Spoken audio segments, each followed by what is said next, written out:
예수 그리스도의 형상 성막 제 31장 살구꽃 형상.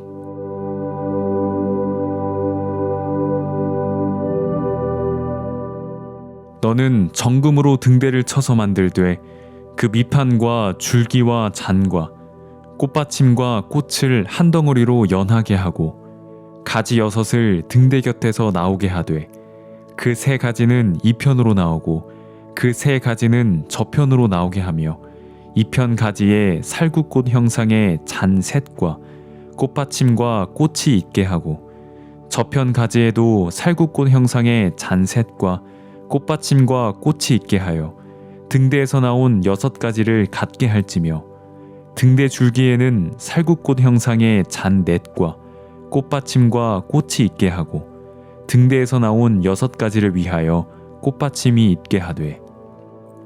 출애굽기 25장 31절부터 35절.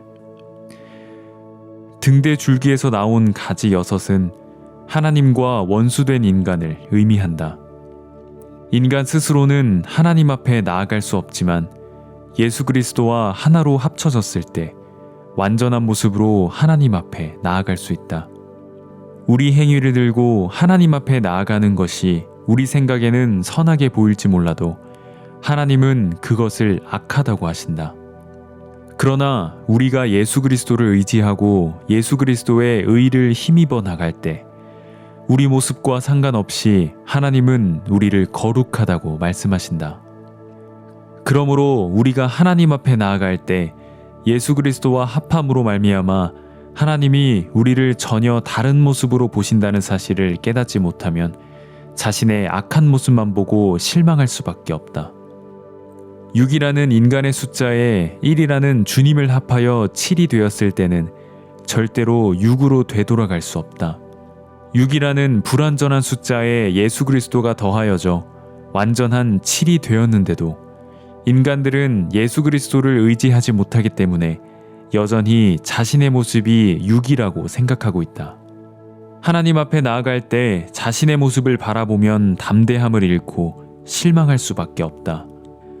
그러나 하나님께서 우리 모습과 상관없이 예수 그리스도 안에서 예수 그리스도의 형상으로 변해 있는 우리를 보고 계심을 기억한다면 당당하게 나아갈 수 있다. 문제는 우리가 예수 그리스도를 기억하지 못하고 여전히 자신의 연약함과 부족함에 매여 하나님 앞에 나아갈 때 담대함을 얻지 못하기 때문에 오히려 사탄의 유혹에 잘 빠진다는 것이다. 이번에는 살구꽃에 관하여 살펴보자. 이편 가지에 살구꽃 형상의 잔 셋과 꽃받침과 꽃이 있게 하고 저편 가지에도 살구꽃 형상의 잔 셋과 꽃받침과 꽃이 있게 하여. 출애굽기 25장 33절. 등대에서 나오는 3가지마다 살구꽃 형상의 잔 셋과 꽃받침과 꽃이 있게 하라고 했다. 성경에서 살구라는 단어가 그리 많이 나오지는 않는다. 전도서 12장에는 살구나무에 꽃이 핀다는 이야기가 나오고 창세기 30장에는 야곱이 외삼촌 라반의 양을 칠 때 버드나무와 살구나무와 신풍나무의 푸른 가지 껍질을 벗겨 흰 무늬를 내고 껍질을 벗긴 그 가지가 양떼가 와서 먹는 개천의 물구유에 세워 물을 먹으러 온 양들이 그 가지 앞에서 새끼를 베게 했다는 이야기가 있다. 민수기 17장에 보면 이스라엘 백성들이 모세와 아론을 향하여 원망하고 믿지 않았을 때 하나님은 그들이 인도자에 대해 불평하지 못하도록 모든 지파에서 지팡이를 하나씩 취하여 그 지파 두령의 이름을 적어 12개의 지팡이를 성소에 두게 하셨다. 레위 지파의 지팡이에는 아론의 이름을 썼는데 이튿날 성소에서 지팡이를 꺼내보니 아론의 지팡이에는 싹이 나고 꽃이 피어서 살구 열매가 열렸다. 열매가 살구임을 보면 아론은 살구나무 지팡이를 가지고 다녔다는 것을 알 수 있다. 예레미야 성경에는 여호와의 말씀이 또 내게 임하니라. 이르시되 예레미야야 내가 무엇을 보느냐? 대답하되 내가 살구나무 가지를 보나이다. 여호와께서 내게 이르시되 내가 잘 보았도다. 이는 내가 내 말을 지켜 그대로 이루려 함이니라는 말씀이 있다. 히브리어로는 살구나무와 지킨다는 말의 의미 비슷하다. 살구나무는 히브리어로 샤카드로 살구라는 말과 내가 지킨다는 말의 의미 비슷하기 때문에 살구라는 말 속에는 지킨다라는 의미를 내포하고 있다. 그것은 목자가 지팡이로 양을 지키는 것처럼 하나님이 우리를 지키고 있다는 사실을 의미한다. 성막에 나타나는 살구꽃에는 어떤 의미가 있는가?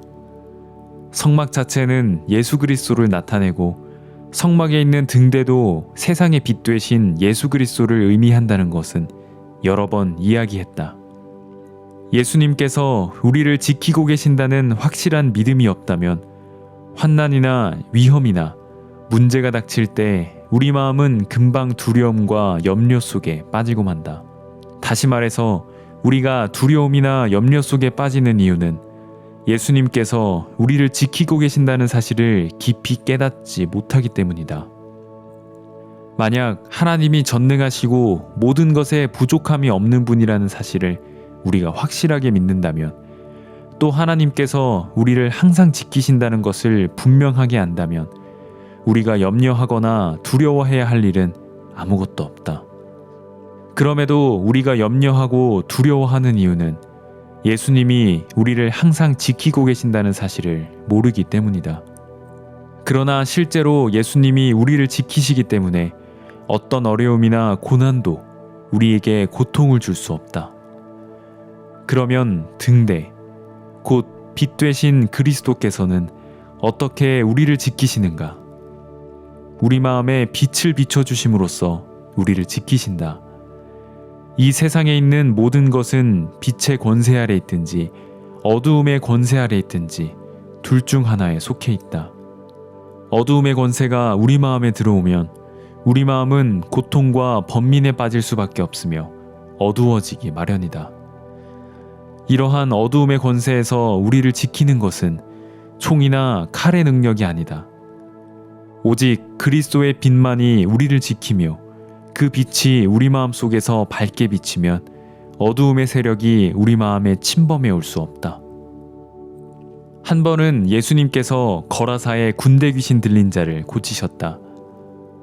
군대 귀신을 쫓아낸 후 귀신 들렸던 사람이 예수님과 함께 있기를 간구했으나 예수님은 집으로 돌아가 주께서 너를 어떻게 구하셨는지를 너희 친족에게 하나도 빠짐없이 고하라고 하시며 집으로 돌려보내셨다. 이 사람은 그동안 늘 귀신에 대한 두려움 속에서 살았는데 예수님을 만난 후로는 친족들에게 가서 예수 그리스도께서 자기에게 행하신 모든 일을 이야기했다. 그러는 동안 그의 마음에는 그리스도의 생각으로 가득 찼다. 우리가 빛 되신 예수 그리스도를 묵상할 때 우리 마음에는 죄악된 생각이 존재할 수 없다. 빛과 어두움이 같이 존재할 수 없는 것처럼 예수 그리스도의 생각이 우리 마음에 충만하게 채워졌을 때 악한 생각이 사라지고 우리 마음은 그리스도의 마음으로 가득 찬다. 이러한 상태에서는 절대로 누구를 미워하거나 욕하거나 음란한 마음을 가지거나 거짓되고 악한 마음을 동시에 가질 수 없다. 즉, 그리스도를 생각하는 마음과 어둡고 더러운 생각은 같이 할 수 없다. 그러므로 우리가 두려움이나 근심에 빠지는 것은 우리 마음에 그리스도의 빛이 비춰지지 않았기 때문이다. 반대로 우리 마음에 어두움이나 근심이 사라지는 것은 우리가 그 생각을 하지 않으려고 노력해서가 아니라 그리스도의 빛이 우리 마음에 비추었기 때문이다. 등대가 빛을 발할 때 성막 안의 어두움이 다 물러가는 것처럼 우리가 사탄의 유혹이나 죄를 이기려고 애쓰고 노력해서가 아니라 예수님을 생각하고 그분을 바라보기만 하면 우리 마음에 있던 어두움이 사라져버린다.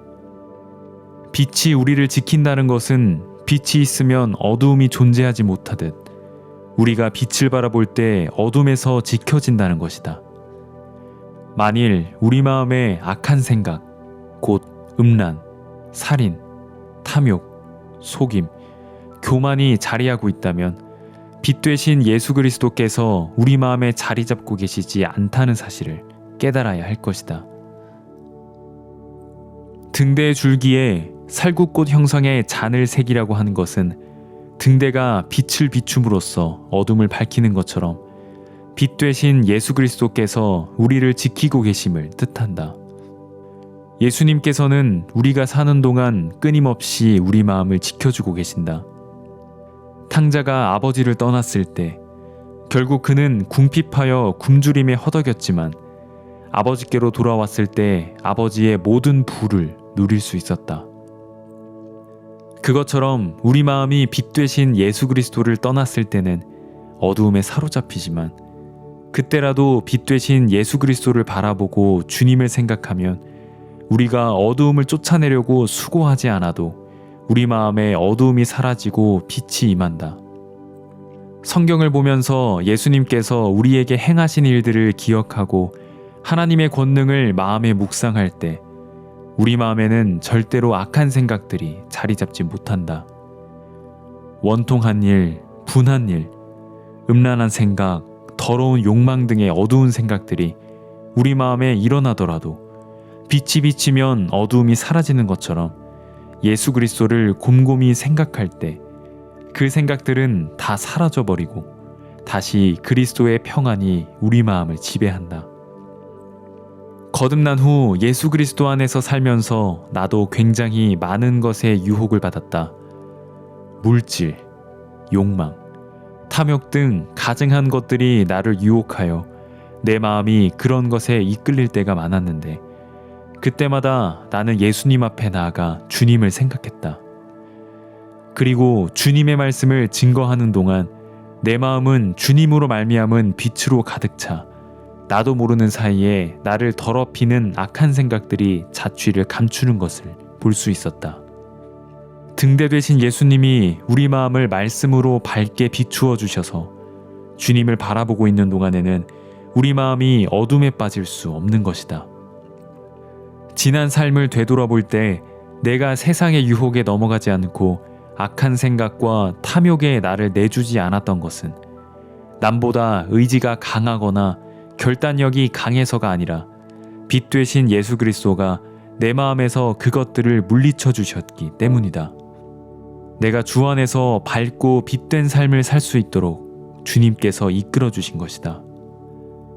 예수 그리스도를 묵상하고 있는 동안 그리스도의 빛이 우리 마음에 비치면 우리는 절대로 어두움 가운데 머물 수 없다고 확실히 믿는다.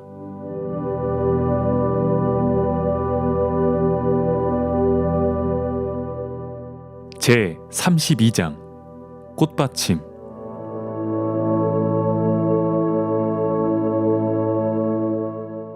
등대는 정금 1달란트로 쳐서 만들되 그 밑판과 줄기와 잔과 꽃받침과 꽃을 한 덩이로 이어지게 하고 가지 6을 등대 곁에서 나오게 하며 가지마다 살구꽃 형상의 잔과 꽃받침이 있게 하였다.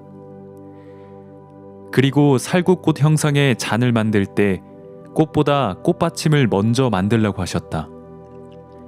출애굽기 25장 31절에서 40절까지 계속 꽃받침과 꽃을 한 덩이로 연하게 하고 꽃받침과 꽃이 있게 하고 꽃받침과 꽃이 있게 하되 라고 했다. 우리는 꽃을 보고 아름답다고 생각하고 또 꽃을 볼 때는 마음이 즐겁다. 그래서 화분에 심어놓고 보기도 하고 공원이나 길가에도 여러 가지 꽃을 심어놓는다. 사람들이 대부분 꽃에는 관심이 많지만 그 꽃을 바치고 있는 꽃받침에 대해서는 잘 모른다.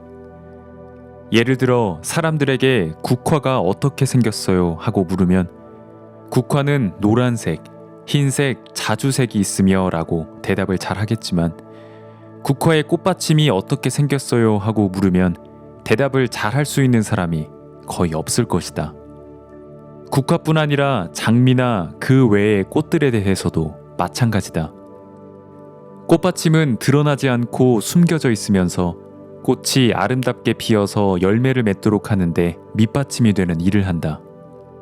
출애굽기 25장 31절 이하에서 정금으로 된 등대를 만들 때 하나님께서 꽃받침에 관한 말씀을 왜 그렇게 많이 하셨는가? 성경의 모든 말씀은 예수 그리스도를 나타낸다. 신약에서는 예수님이 직접 나타나시지만 구약에서는 여러 가지 사물을 통해 그림자와 모형으로 그리스도를 나타내고 있다. 그래서 여러 사물 속에 숨겨져 있는 그리스도를 발견할 수 있다. 많은 사람들의 눈에 보이지 않지만 꽃이 지탱되도록 뒷받침해주는 꽃받침도 우리 신앙의 꽃이 아름답게 피어 있도록 뒷받침해주시는 예수 그리스도를 가리킨다. 꽃이 아무리 아름답고 예뻐도 그 꽃을 받치고 있는 꽃받침이 떨어지거나 없다면 꽃잎이 한 잎, 두 잎 떨어지거나 바람에 날려갈 수밖에 없다. 그와 같이 아름답고 귀하고 놀라운 믿음과 은사를 가진 사람들은 그들이 남보다 잘나거나 뛰어나서가 아니라 그들 뒤에 보이지 않지만 꽃받침 되시는 예수님이 계시기 때문이다. 전에 우리가 주님을 몰랐을 때는 고목나무나 신주단지나 용왕에게 빌었지만 이제 우리는 꽃받침이 되신 예수 그리스도를 의지하여 하나님께 나아가는 것이다. 예수 그리스도께서 십자가에 못 박혀 죽으신 것을 인하여 우리는 죄 사함을 받을 수 있었다. 예수님의 뒷받침 없이는 우리 수고나 노력으로는 지극히 작은 죄도 씻을 수 없다. 만일 예수 그리스도께서 우리의 받침이 되지 않으신다면 우리의 신앙생활은 자체가 불가능하다. 사람들은 그리스도를 믿는 믿음이 없기 때문에 자기를 다듬거나 자기를 아름답게 만들어서 하나님 앞에 나아가려고 한다. 자기를 잘 다듬어서 자기 꽃을 예쁘게 피우려고는 해도 꽃받침이 되려고 하지는 않는다. 그러나 꽃들이 꽃받침 위에 있기에 바람이 불어도 꽃잎이 날려가지 않고 튼튼하게 붙어 있는 것처럼 우리 신앙도 예수 그리스도라는 받침 위에서 안전하게 서 있는 것이다. 죄를 사함받는 것은 우리가 노력해야 하는 것이 아니라 십자가에서 모든 죄를 사해 놓으신 예수님을 믿음으로 죄사함을 얻을 수 있다. 죄사함을 받고 난 이후의 삶도 마찬가지다. 우리가 기도할 때에도 하나님 앞에 충성되게 일했으니까, 지금까지 하나님을 열심히 섬겼으니까 하나님께서 내 기도를 들으시겠지 하거나 오늘은 말씀대로 살지 못했으니까 하나님께서 내 기도를 안 들으실 거야 하고 생각한다면 그것은 하나님을 오해한 데서 비롯된 생각이다.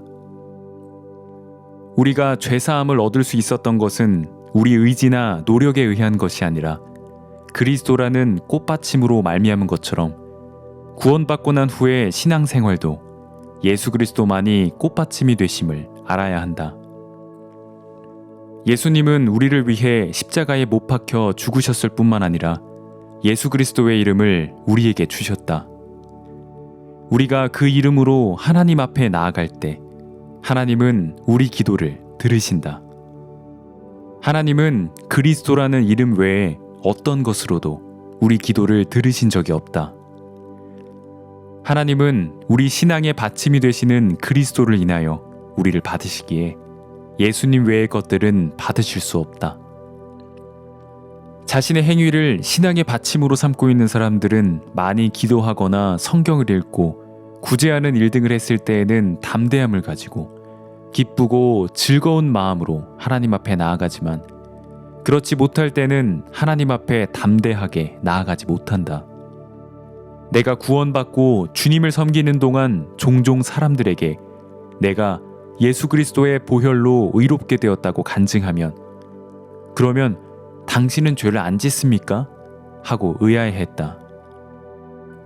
사람들이 나에게 죄를 짓지 않습니까? 하고 묻는 이유는 당신이 죄를 짓는데 어떻게 의로울 수 있느냐?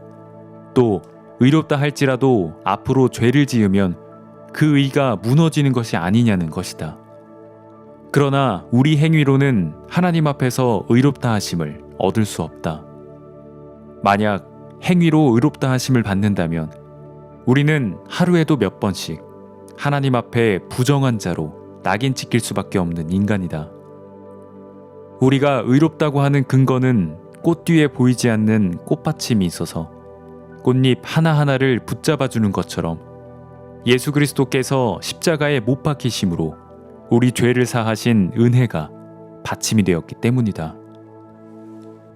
고린도전서 1장 30절에 너희는 하나님께로부터 나서 그리스도 예수 안에 있고 예수는 하나님께로서 나와서 우리에게 지혜와 의로움과 거룩함과 구속함이 되셨느니라는 말씀이 있다. 예수님은 하나님께로부터 나와서 우리의 지혜, 의, 거룩함, 구속함이 되셨다. 그렇기 때문에 우리는 예수 그리스도를 믿는 믿음으로 주님의 지혜를 누리고 주님의 의를 입고 예수님께로부터 오는 거룩함을 얻는다. 예수님의 구속함이 있었기에 우리 의는 깨뜨려지지 않고 우리 지혜와 거룩함이 유지된다는 것이다. 예수 그리스도와 구원받은 성도를 갈라놓을 수는 없지만 만일 어떤 방법으로 주님과 우리를 갈라놓는다면 우리는 어떻게 될까? 발전소와 전등을 연결시켜주는 전선을 끊으면 조금 전까지만 해도 밝게 빛나던 전등이 그 빛을 잃는 것처럼 우리는 즉시 깊은 죄악에 빠질 수밖에 없고 지혜다 거룩함도 전부 바닥나고 말 것이다. 결국 우리가 죄사함을 받고 난 뒤에 거룩한 삶을 유지할 수 있는 것은 꽃받침에 의해 꽃의 아름다움이 지속되는 것과 마찬가지다. 예수 그리스도께서 우리 지혜와 의, 거룩함과 구속함의 받침이 되시기에 우리는 의로움과 거룩함을 유지하고 하나님 앞에 나아갈 수 있다. 예수 그리스도가 의로 뒷받침해 주신다면 십자가의 강도도 의로워질 수 있고 가늠한 여자도 의로워질 수 있다. 그리스도가 뒷받침이 된다면 유대인을 학살한 히틀러를 포함해 이 땅에 살고 있는 어떤 죄인이라도 의롭고 거룩하며 예수 그리스도가 뒷받침된다면 아무리 무식한 자도 지혜로운 자가 된다. 그런데 우리가 의롭다, 거룩하다 하면서도 하나님 앞에 나아가지 못하는 이유가 있다면 우리 신앙에 뒷받침되시는 그리스도를 의지하기보다 우리 노력으로 신앙생활을 하려고 하기 때문이다. 하나님께서 등대에 아름다운 살구꽃 형상의 잔을 만들라고 하셨을 때 다른 것이 아닌 꽃받침으로 그 꽃을 유지하게 하셨다. 그것처럼 오늘 우리의 신앙도 다른 것이 아닌 예수 그리스도가 받침이 되게 하셔서 우리가 아름다운 신앙의 꽃을 피우도록 하셨다. 우리가 믿음으로 살 수 있는 것은 예수님으로 말미암기 때문이다. 마음에 예수님을 기억하고 주님의 이끌림을 받을 때 성령의 충만함 가운데 믿음으로 행하게 된다. 하지만 만약 예수님이 우리를 인도하시지 않으면 우리는 즉시 마귀의 유혹을 받아 넘어질 수밖에 없다.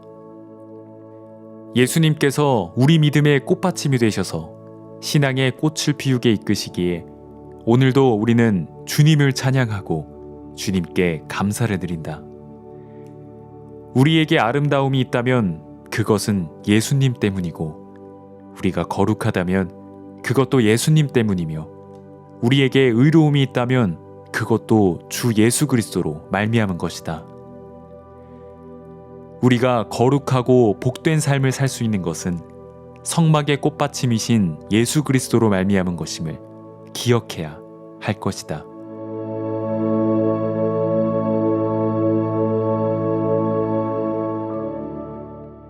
제 33장 등잔.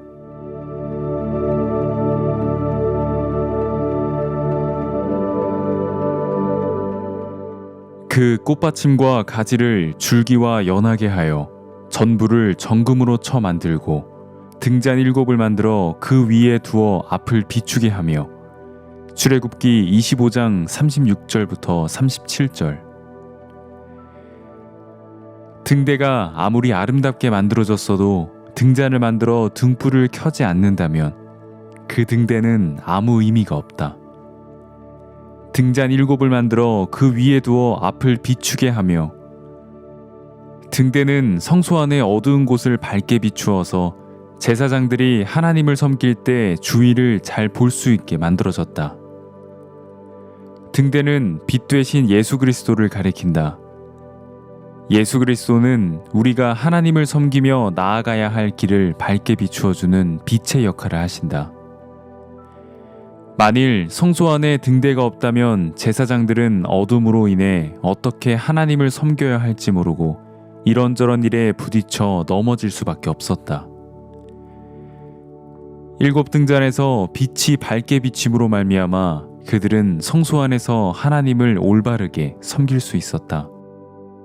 우리가 하나님을 섬기려 해도 빛 되신 예수 그리스도께서 우리 마음에 거하지 않는다면 우리는 영적인 일들을 전혀 분별할 수 없기 때문에 잘못된 곳으로 빠질 수밖에 없다. 만일 우리 마음 속에 빛 되신 예수 그리스도가 우리 마음을 밝게 비추어 준다면 우리의 지혜나 능력으로가 아니라 예수님으로 말미암아 밝히 앞을 분별하여 나아갈 수 있다. 출애굽기에서 성막 안에 있는 등대 위에 7 등잔이 있었던 것처럼 사도 요한이 반모섬에서 하나님으로부터 계시를 받을 때에도 7 금촛대를 보았다.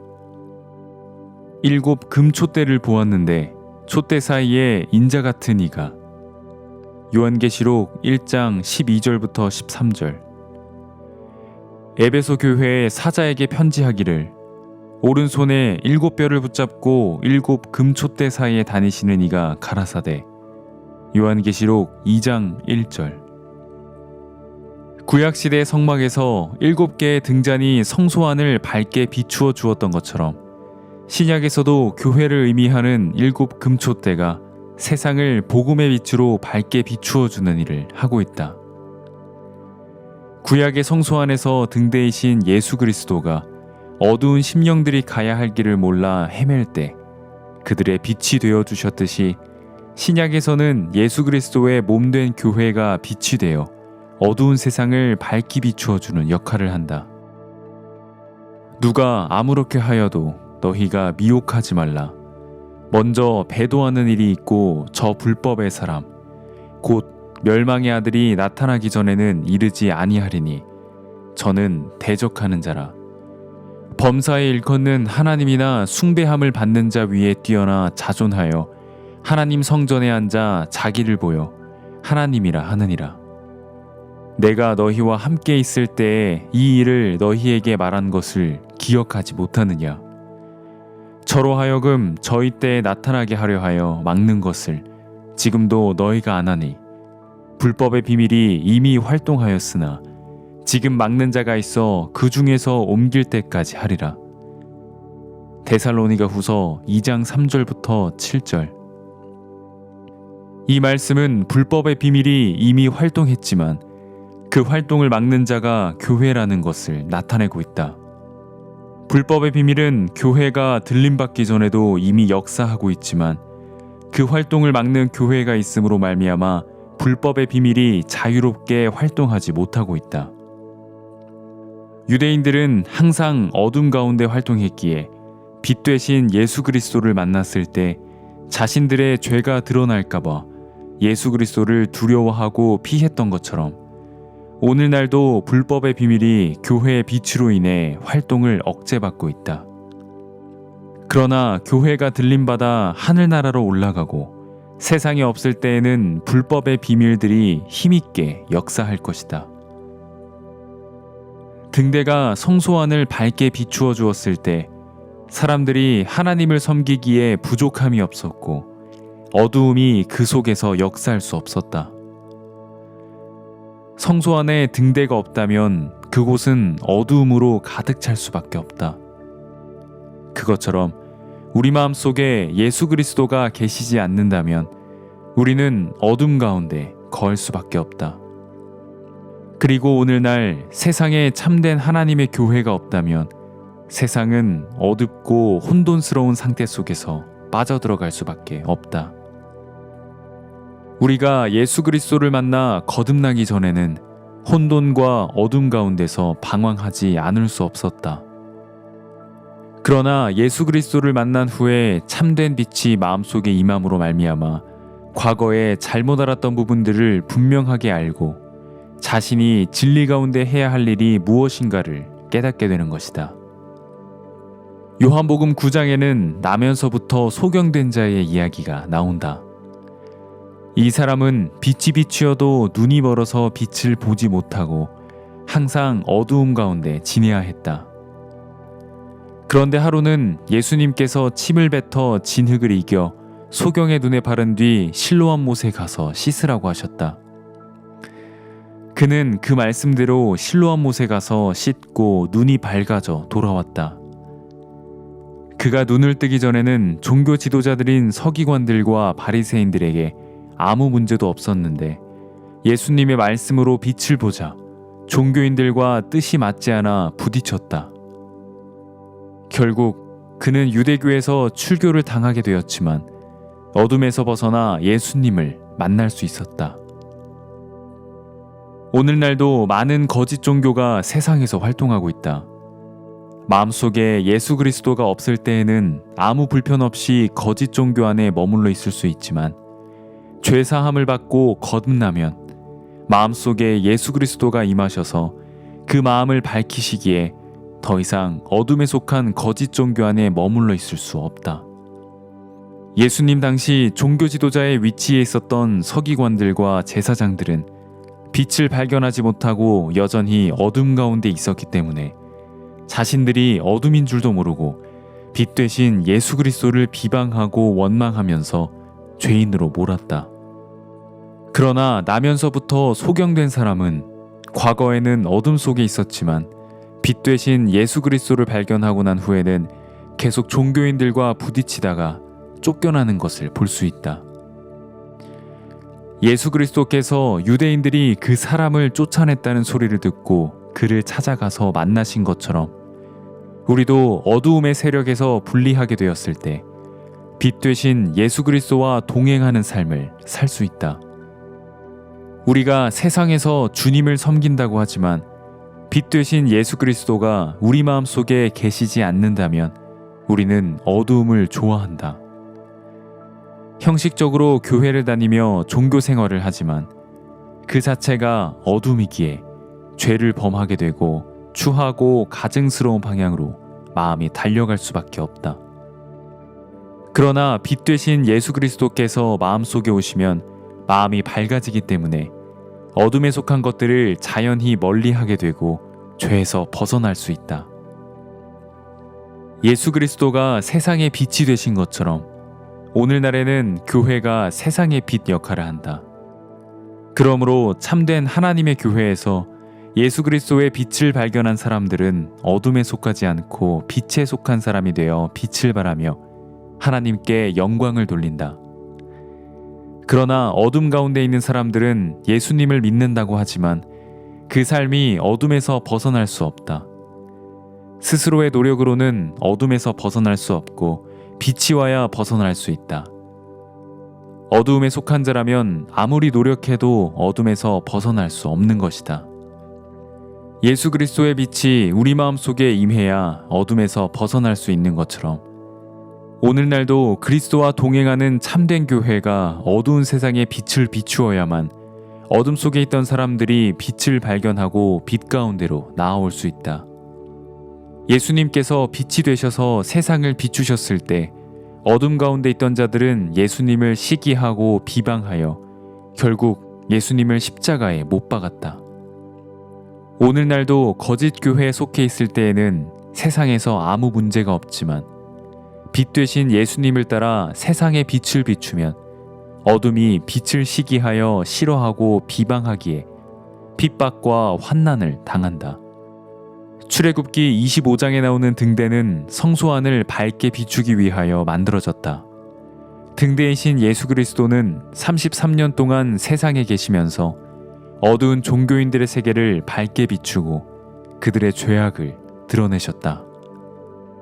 예수님이 그들의 마음에 찔림과 아픔을 주었던 것처럼 오늘날도 참된 교회는 어두운 세상을 밝게 비추어서 그들에게 거스름이 되고 거치는 존재가 되어야 한다. 교회는 세상을 밝게 비추어서 어둠에 속해 있는 사람들로 하여금 빛을 보게 하여 하나님 앞에 나아오도록 해야 한다. 등대 위에 7 등잔이 성막안을 비추어 줌으로 어두움을 정복할 수 있었던 것처럼 오늘날 교회도 어두운 세상에서 빛 되신 예수 그리스도와 함께 빛을 발하여 어둠을 쫓아내고 사람들이 빛으로 나아오게 하는 것이 사명인 것을 성경이 우리에게 증거하고 있다.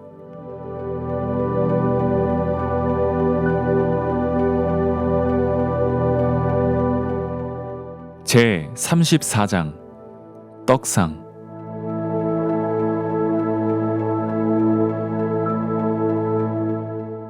성소의 남편에는 등대가 있고 북편에는 떡상이 있다. 출애굽기 25장 23절부터 29절에 보면 떡상의 제도에 대해 기록되어 있는데 떡상 역시 조각목을 금으로 싸서 만들라고 하였다. 이 떡상도 예수 그리스도를 가리키며 떡상 위에 진설되어 있는 떡 역시 예수님을 나타낸다. 생명의 떡 되신 예수님을 나타내기 위해 떡상에 대해 기록하신 것이다. 요한복음 6장에 보면 예수님께서 갈릴리 바다 건너편으로 가서 산에 올라 큰 무리가 오는 것을 보시고 빌립에게 우리가 어디서 떡을 사서 이 사람들로 먹게 하겠느냐 하고 물으셨다. 빌립은 각 사람으로 조금씩 받게 할지라도 200데나리온의 떡이 부족하리이다 라고 대답했다. 그때 예수님은 한 어린아이가 가졌던 보리떡 5개와 물고기 2마리를 축사하신 후 5,000명이나 되는 무리들을 먹이셨고 그 남은 조각이 12광주리에 가득 찼다. 이튿날 예수님은 갈릴리 바다 건너편에 계셨는데 많은 사람들이 배를 타고 예수님 앞에 모여들기 시작했다. 그때 예수님께서는 내가 진실로 진실로 너희에게 이르노니 너희가 나를 찾는 것은 표적을 본 까닭이 아니요 떡을 먹고 배부른 까닭이로다 라고 말씀하셨다. 무리가 예수님을 향해 나아왔던 것은 떡을 먹고 배부름을 경험했기 때문이었다. 굶주렸던 그들이 예수님 앞에 와서 떡을 먹고 배가 부른 것이 잘못된 것인가? 떡을 먹고 부른 배는 잠시 후면 다시 허기져 버린다. 잠시 배부르게 할 떡을 위해서는 간절한 마음으로 나오지만 영원히 살 수 있는 생명의 떡을 찾아 나서지 않는 그들이 예수님은 안타까우셨던 것이다. 생명의 떡 되시는 예수 그리스도를 모르기 때문에 그들은 배가 고파 육신의 떡을 위해 예수님 앞에 나아왔던 것이다. 그래서 예수님은 썩는 양식을 위하여 일하지 말고 영생하도록 있는 양식을 위하여 하라. 이 양식은 인자가 너희에게 주리니 라고 말씀하셨다. 이 땅에 사는 많은 사람들 가운데에서 일어나는 문제들은 그들 속에 생명의 떡 되신 예수 그리스도가 없기 때문이다. 로마서 8장 5절부터 6절에 보면 육신을 쫓는 자는 육신의 일을, 영을 쫓는 자는 영의 일을 하나니 육신의 생각은 사망이요 영의 생각은 생명과 평안이니라고 했다. 또 육신의 생각은 하나님과 원수가 되나니 이는 하나님의 법에 굴복지 아니할 뿐 아니라 할 수도 없음이라고 했다. 하나님께서는 아담에게 선악을 알게 하는 나무의 실과는 먹지 말라. 내가 먹는 날에는 정녕 죽으리라고 말씀하셨다. 그 말씀대로 아담과 하와가 선악을 알게 하는 나무 열매를 따먹고 난 뒤 그들의 영적 생명은 죽어버렸다.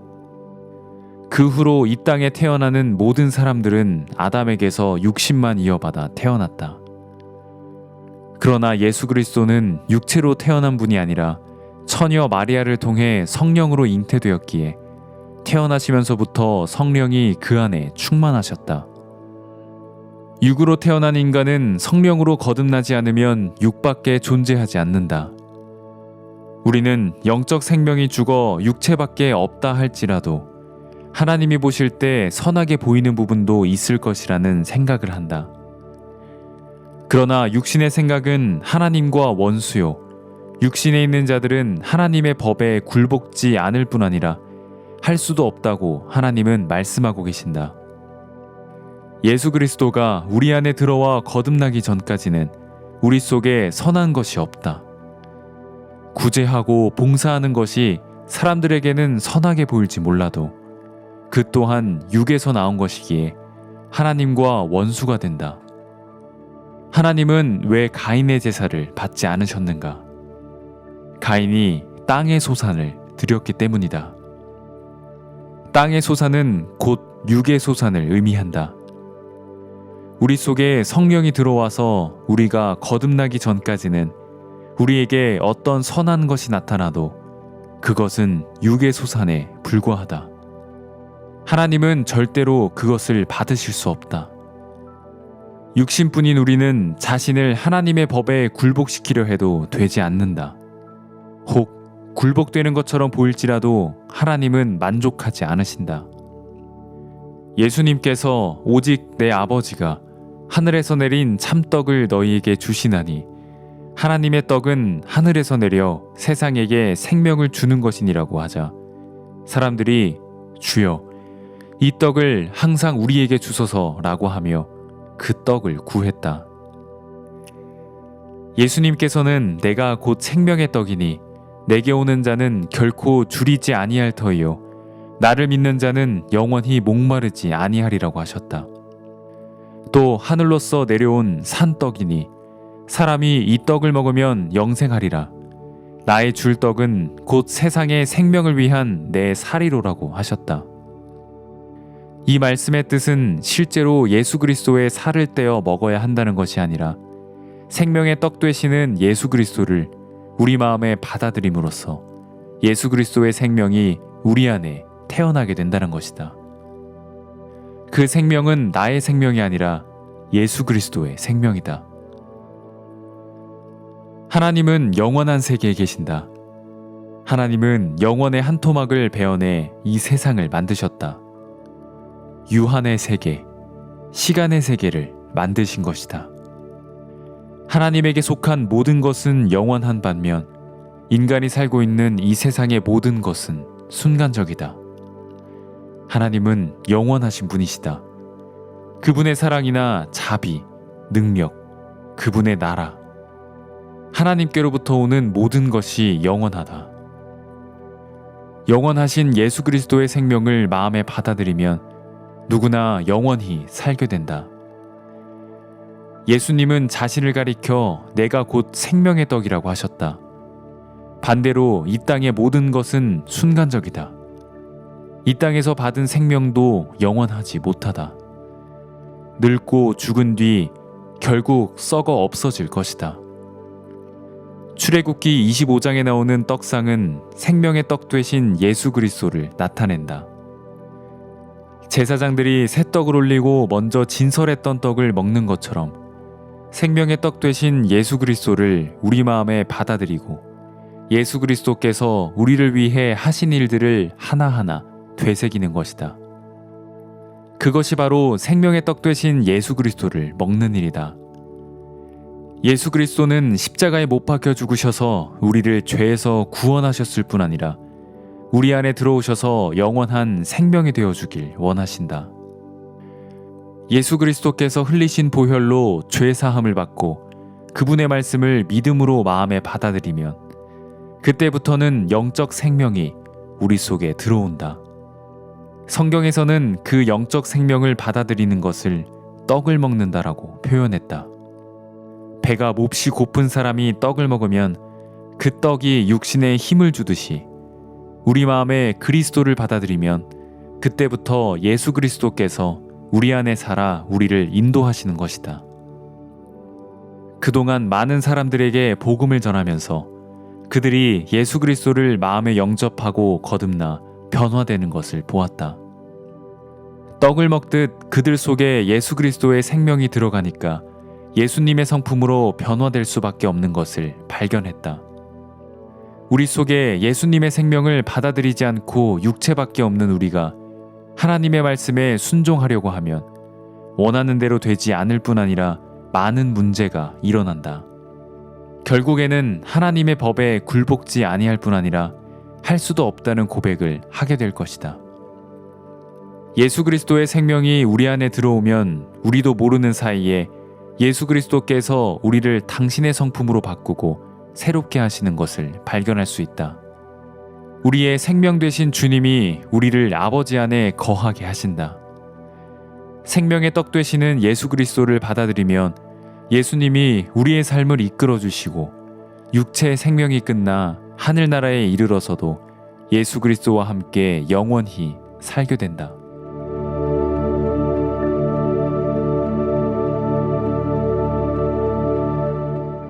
제 35장 진설병.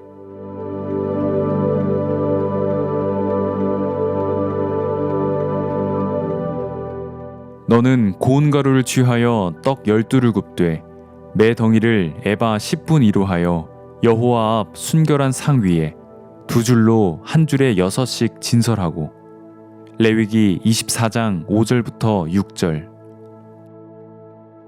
진설병은 하나님 앞에 보이기 위하여 진설하는 떡을 의미한다. 이스라엘의 12지파 수대로 한 지파에 하나씩 12개의 떡을 6씩 두 줄로 진설하는데 떡을 만드는 방법에 대해서는 자세하게 언급하고 있지 않지만 그 재료는 고운 가루라고 했다. 떡이 둥근 모양이든 네모난 모양이든 모양에 상관없이 재료는 고운 가루여야만 한다.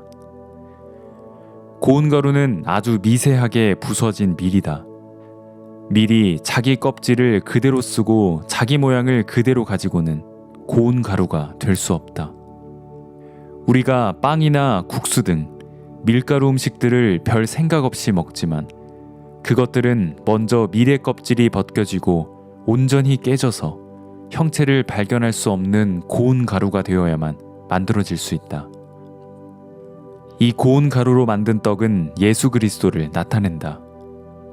그리스도는 육신의 껍질이 온전히 벗겨지고 당신의 모양이 부인된 후 하나님이 기뻐하시는 형체로 빚어져 인간들에게 생명을 가져다 주는 생명의 떡이 되셨다.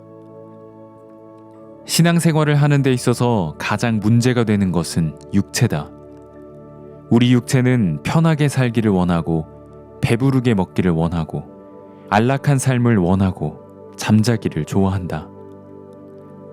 육체는 끊임없이 그런 욕구를 일으켜서 우리가 하나님을 믿는 믿음의 길로 가려고 할 때마다 성령의 뜻과 상반된 방향으로 우리의 마음을 끌고 있다.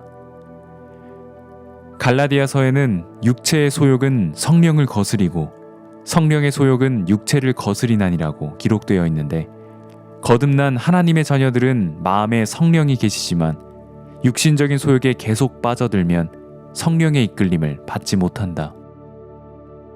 나는 주님을 섬겨오면서 성령께서 내 마음을 강하게 일으켜서 나를 이끌기 원하시지만 내 육체는 나를 편함과 안일과 쾌락 속으로 끌고 가려고 해 내가 늘 둘 사이에서 머뭇머뭇하는 것을 느낄 수 있었다. 내가 하나님을 향해 힘있게 달려나가려고 하면 육신이 나를 가로막기에 나는 내 육체를 미워하고 나 자신을 정죄할 때가 많았다. 내 속에 있는 육체의 소욕이 얼핏 보기에는 아무것도 아닌 것 같지만 그것이 내 마음을 강하게 휘어잡을 때는 내가 아무 저항도 못한 채 육체 소욕에 이끌린 적이 한두 번이 아니다. 그런데 어느 날 로마서 8장 13절에 영으로서 몸의 행실을 죽이면 살리니라는 말씀을 읽으면서 나 스스로는 육체의 소욕을 억누르거나 지배할 수 없다는 사실을 발견했다. 나는 그때까지 내 속에 있는 육체의 소욕을 무조건 억누르고 죽이려고만 했었는데 성경은 육체의 소욕은 인간의 힘이 아니라 우리 안에 계신 성령으로 이긴다고 말씀하고 있다. 육체의 소욕이 일어나는 것은 다른 방법이 아닌 영으로서 이기는 것이다. 캄캄한 밤, 방 안이 어둠으로 가득할 때 빛이 들어오면 어둠은 어디로 갔는지 흔적도 없이 사라진다. 이와 같이 육체의 소욕은 우리가 싸워서 이겨내는 것이 아니라 우리 안에 예수 그리스도의 성령이 들어오실 때 거기에서 벗어날 수 있다. 어둡고 음란하고 가증스러운 육신의 생각들이 우리 속에서 일어날 때 스스로 그것을 이겨내려고 애를 쓰면 점점 더 육체 속으로 빠져들어가고 결국 육체의 종이 되어 죄의 법을 섬기는 비참한 인간으로 전락할 수밖에 없다. 예수 그리스도는 33년 동안 이 세상에 사시면서 당신의 육체를 비우셔서 육신의 기쁨이나 소욕을 따라 살지 않으셨다. 육신의 몸을 입고 음식도 드시고 주무시기도 했지만 예수님의 육체는 하나님의 성령을 담고 계셨다. 그래서 예수님은 십자가에 못 박히는 일이나 마귀에게 시험받는 일이나 사람들에게 비난과 멸시를 받는 일 앞에서 육신의 안일이나 편함을 위하여 하나님의 뜻을 거역한 적 없이 온전히 성령의 인도를 받았다는 사실을 우리는 사복음서에서 발견할 수 있다. 예수님이 십자가에 못 박히시기까지 하나님의 뜻을 향하여 흔들림 없이 바로 갈 수 있었던 것은 예수님은 육체의 소욕을 온전하게 깨뜨리고 부인하신 고운 가루였기 때문이다. 밀의 껍질이 벗겨지고 알갱이가 완전히 부서져 형체를 찾아볼 수 없는 고운 가루가 되었을 때 떡이나 과자로 만들어지듯 예수님은 하나님의 뜻을 행하실 때 조금도 육체의 안위를 위하여 하나님의 뜻에 어긋난 길로 가지 아니하셨다. 하나님께서 귀한 뜻을 나타내실 때 우리가 그 뜻을 따르지 못하는 이유는 육체의 소욕이 일어나서 성령을 거스리며 하나님의 뜻을 막고 있기 때문이다. 그때 육체의 소욕을 죽이려고 우리가 싸워서 승리할 수 없다. 예수 그리스도께서 영으로서 육체의 소욕을 이기신 것처럼 우리도 성령을 힘입어야만 육체 소욕을 이길 수 있다. 우리가 육체 소욕을 따라 행할 때 순간적으로는 즐거움을 느낄지 모르지만 그것은 결국 우리에게 고통과 괴로움과 양심의 가책을 준다. 반대로 우리가 성령의 이끌림을 받고 성령이 우리를 지배하여 그 앞에 굴복된다면 육체에 굴복했을 때보다 훨씬 평안하고 기쁠 뿐 아니라 아름다운 영적 열매가 나타난다. 우리가 하나님의 크고 놀라운 뜻을 따라 산다면 우리 육이 볼 때에는 괴로운 것처럼 보이지만 우리 심령은 평안을 누리게 된다. 그러나 육체의 소욕을 따르면 잠시 육체가 즐거운 것 같지만 우리 영은 고통스러울 것이다. 예수 그리스도께서 육신의 껍질을 벗고 당신의 생명을 버려 고운 가루가 되시고 하나님의 뜻대로 사신 것 같이 우리도 육체의 소욕을 꺾고 성령의 뜻을 따라 산다면 삶에 어떤 문제가 있어도 하나님이 승리하게 하실 뿐 아니라 영원한 영광이 주어지는 복된 삶을 살게 하신다. 우리가 어떻게 하면 성령의 뜻을 따라 육체의 소욕을 깨뜨릴 수 있는가? 앞서 이야기한 것처럼 영으로서 몸의 행실을 죽이면 살린이라고 성경은 이야기하고 있다. 빛이 들어오면 어둠이 저절로 물러가듯이 빛 되신 예수 그리스도께서 우리 마음에 충만하게 거하시면 우리가 예수 그리스도를 묵상하고 그분을 바라보며 동행하면 우리 육체는 힘없이 성령에게 굴복할 수밖에 없다. 오늘날 많은 사람들이 예수 그리스도를 멀리한 채 도박, 마약, 술, 음란 등 육체 소욕에 빠져 괴로워하며 그것에서 벗어나지 못하고 있는 것을 본다.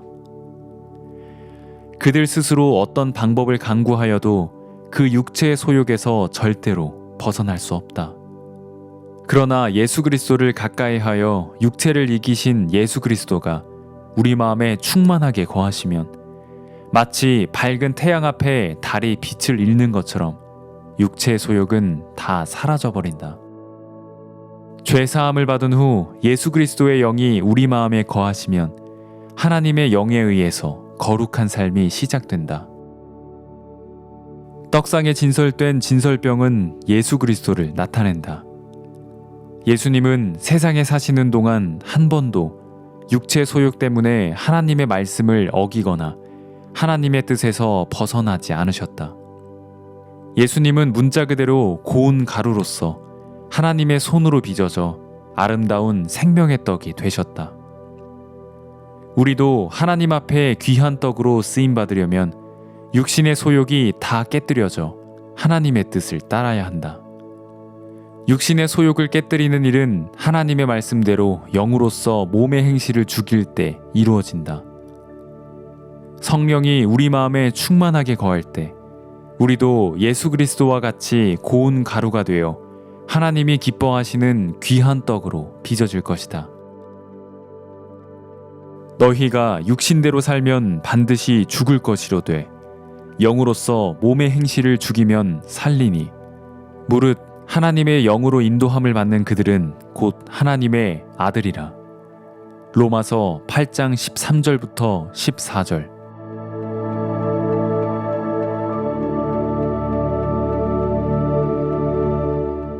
제 36장 잠시 받는 고난. 너는 조각목으로 상을 만들되 정금으로 싸고. 출애굽기 25장 23절부터 24절. 성막의 모든 기구, 제단, 떡상, 향단, 법궤, 성막을 세우는 널판 등 이 모두 조각목으로 되어 있다. 조각목은 시띠나무, 즉 아카시아 나무로 예수 그리스도를 가리킨다. 그는 주 앞에서 자라나기를 연한 순 같고 마른 땅에서 나온 줄기 같아서 고운 모양도 없고 풍채도 없은즉 우리의 보기에 흠모할 만한 아름다운 것이 없도다. 이사야 53장 2절. 이 말씀에서 줄기는 바로 아카시아 나무, 조각목을 가리키고 있다. 하나님은 제단을 만들 때 조각목에다 놋을 씌워 만들라고 하셨다. 놋은 심판을 의미하며 우리를 위하여 심판을 당하신 예수 그리스도는 하나님의 뜻을 따라 우리가 받아야 할 하나님의 심판과 진노를 그 육체에 받으셨다. 제단을 지나고 물두멍을 통과해 성막 안에 들어가면 떡상, 향단, 법궤가 있다. 이것들은 똑같은 아카시아 나무로 만들었지만 그 위에는 놋이 아닌 금으로 씌우라고 했다.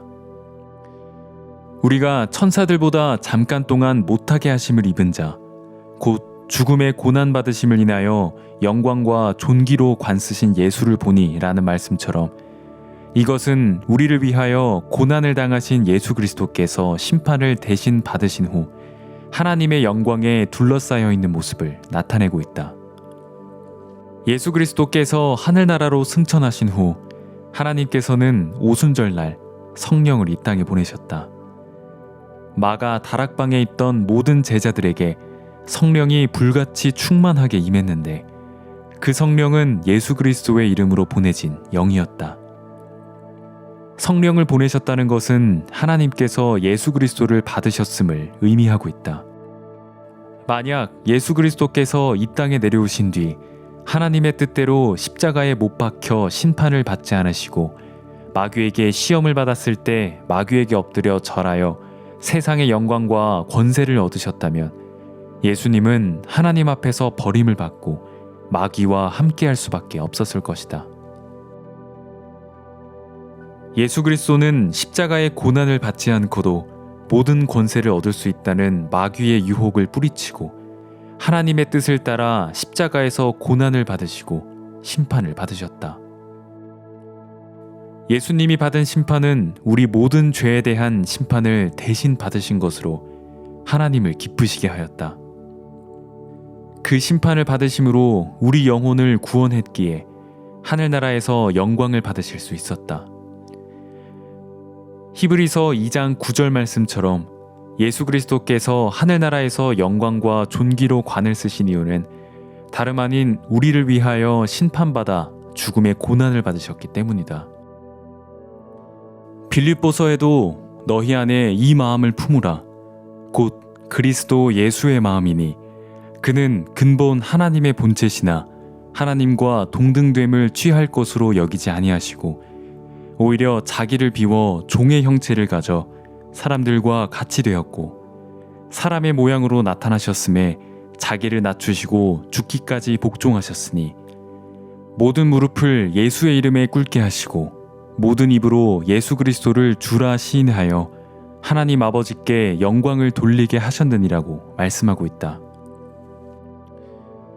조각목이 황금으로 쌓이기 전에 먼저 노수로 쌓이는 것은 예수님께서 하늘의 영광의 보좌에 앉기 전에 먼저 십자가의 고난을 받으셨음을 의미한다. 그리스도께서 하나님이 가장 기뻐하고 사랑하시는 아들이 된 것은 당신의 뜻을 따르지 않고 온전히 하나님의 뜻을 따라서 고난을 받으셨기 때문이다. 성막은 성도를 나타내기도 하는데 그리스도 안에 있는 우리에게도 그리스도와 함께 영광을 받는 그날이 오기 전에 먼저 고난이 온다고 성경은 이야기하고 있다.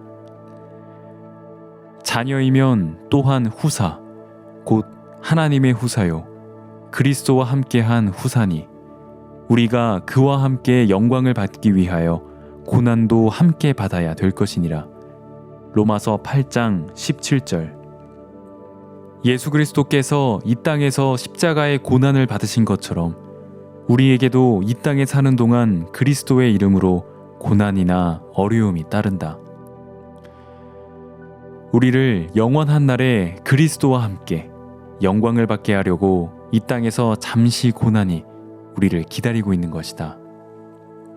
기독교 역사를 보면 중세의 많은 그리스도인들이 예수 그리스도를 믿는다는 이유로 핍박을 받았고 초대 교회 당시에도 그러했다.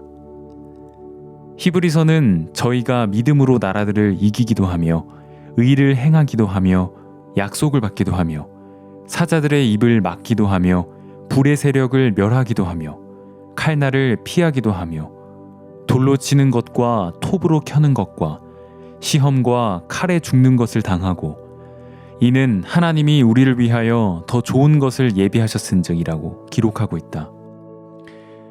그리스도인들이 걸어가는 길은 우리 주 예수 그리스도께서 걸어가신 길과 똑같다. 오늘날 그리스도인들이 이 땅에서 잠시 고난과 희생을 당하는 것은 하나님 아버지께서 약속하신 영원한 나라에서의 영광을 얻는 길인 것이다.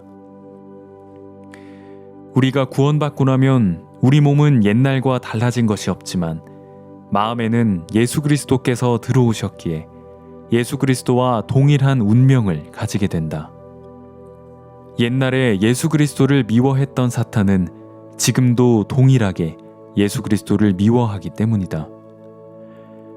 예수 그리스도께서 죽음을 두려워하지 않고 하나님의 뜻을 따라 갈보리로 갔던 것처럼 죄사함을 받고 마음에 예수 그리스도를 영접한 그리스도인들 역시 세상의 영을 쫓아가는 것이 아니라 하나님의 말씀을 따르며 하나님을 기쁘시게 하는 자로 살아간다. 사탄은 예수 그리스도께서 이 땅에 태어났을 때 예수님을 죽이려고 헤롯 왕의 마음을 충동시켜 베들레헴에 있는 2살 아래의 모든 사내 아이를 죽였고 예수님을 시험하여 자기에게 굴복하게 하려 했으며 또한 예수님을 십자가에 못 박는 일을 했다. 그리스도를 미워하던 사탄은 지금도 동일하게 우리 안에 살아 역사하시는 그리스도를 미워하기 때문에 우리를 핍박하고 고통 속으로 몰아넣으려고 한다. 예수님의 12제자 가운데 가룟 유다를 유혹하여 예수님을 배반하도록 한 것처럼 사탄은 하나님의 교회 안에 있는 사람들에게 역사해서 교회를 배반하고 대적하게 하려고 온갖 수단과 방법을 가리지 않는다. 아카시아 나무가 노수로 둘러싸여 있다가 나중에 황금으로 둘러싸이는 것처럼 우리도 잠시 동안 이 땅에서 고난을 겪고 난 후 영원한 그 나라의 영광을 약속받았다. 사도 바울은 데살로니가 교회에게 보내는 편지에서 형제들아, 너희가 그리스도 예수 안에서 유대에 있는 하나님의 교회들을 본받은 자 되었으니 저희가 유대인들에게 고난을 받은 것과 같이 너희도 너희 나라 사람들에게 동일한 것을 받았느니라고 했다. 유대에 있는 형제들이 유대인들에게 고난을 받은 것처럼 데살로니가의 성도들도 데살로니가인들에게 동일한 고난을 받았다고 성경은 말하고 있다. 데살로니가 전서 2장 2절에 너희 아는 바와 같이 우리가 먼저 빌립보에서 고난과 능욕을 당하였으나 우리 하나님을 힘입어 많은 싸움 중에 하나님의 복음을 너희에게 말하였노라는 말씀을 보면, 바울이 데살로니가에 들어가기 전 빌립보에 있을 때 감옥에서 고생한 일을 기록하면서 데살로니가에 있는 성도들을 위로하고 있다. 그리고 데살로니가에서는 계속 예수님의 강림에 대해 이야기하고 있다. 우리가 받는 고난은 계속되는 것이 아니다. 데살로니가 성도들이 고난을 받았지만 다시 오실 예수님께서 그들을 위로하시고 영원한 소망을 주셔서 그들이 소망 가운데 어려움을 이겨낼 수 있었다. 이 시대에도 믿음을 가지고 하나님을 섬기는 삶을 산다면 이 땅에 머무르는 잠시 동안의 고난은 지나가고 영원한 그 나라의 영광을 맛보게 될 것이다. 예수 그리스도께서 이 땅에 사시면서 많은 고난을 겪으신 후 영원한 하늘의 영광 가운데 있는 아버지의 보좌 앞에서 기뻐하고 계시듯이 우리도 그의 영광에 참여하기 위하여 이 땅에서 잠시 동안 고난이 있음을 기억해야 할 것이다. 황금으로 된 떡상 위에 진설된 떡을 먹는다는 것은 하나님과 인간 사이의 떡을 먹으며 자유롭게 교제하는 것을 나타낸다. 나는 그로 더불어 먹고 그는 나로 더불어 먹는다는 말씀처럼 교제의 즐거운 자리에 앉은 모양을 나타낸 것이다. 하나님은 떡상을 통해서 예수 그리스도를 말미암은 하나님의 영원한 약속들을 보여주신다. 예수님이 걸어가신 그 길은 우리의 표본이 되어 그리스도가 가신 그 길을 걸어가는 동안 우리 삶이 예수 그리스도의 영광의 형체로 변할 것이다.